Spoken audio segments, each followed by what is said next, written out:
ఏం లేదా బాబా, పక్కింటి లచ్చమ్మ బంగారం అంతా పోయిందంటే అది చెప్పడానికి వచ్చాను. ఉండు, కబులు చెప్పుకుంటూ చెప్తాను ఎలా పోయింది ఏంటి అనేది. లోపలికి రాని. అవునా, బంగారం పోయిందా? రావే బాబా, తొందర కూర్చుని చెప్పవే విశేషాలు ఏంటనేది. ఆహా, చెప్తాను గాని నువ్వు ఊరు కొంచెం తడారిపోతుంది, పొడిగా ఉంది. కొంచెం టీ సుక్క ఇవే బాబా, పొద్దుట చెప్పేద్దామని ఆరాటంలో టీ సుక్క కూడా తాగకుండా వచ్చేసాను. అదేటే టీ అడిగితే పాలు ఇచ్చేసో ఆలిస్ పాలు. ఏదో నా మీద అభిమానం. ఆగు చెప్తాను, కంగారు పడకు. మధ్యాహ్నం ఏం కూర వండుతున్నావే? కొద్దిగా పెట్టు, మా ఆయన క్యారేజ్ పెట్టేసాను. 2 వంకాయలు ఉంటే చేసేసి కూసేంత కూర ఏదన్నా ఉంటే మధ్యాహ్నం వేసేసావు అనుకో, నేను తినేస్తాను. అలాగేనా? భలే ఉన్నాయే. చెప్పే బాబా, ఏటైంది ఏటి అనేది.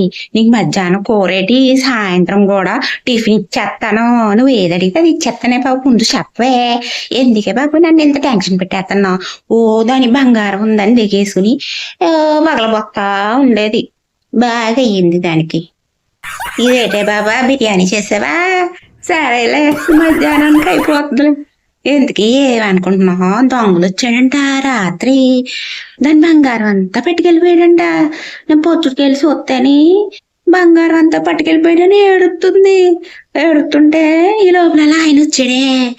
ఎందుకే ఏడుతున్నావు అని అడిగితే, దొంగని నా బంగారం పట్టుకెళ్ళిపోయాడు. సెట్ ఇచ్చిదేనా?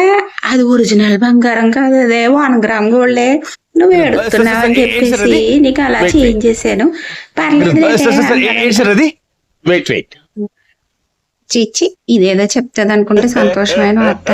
ఇదేంటి తుస్మనిపించేసింది. 1 గ్రామ్ గోల్డ్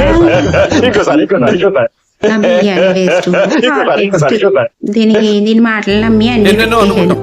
దాని బంగారం పోలేదా? 1 గ్రామ్ గోల్డ్ వేసుకు తిరిగేది.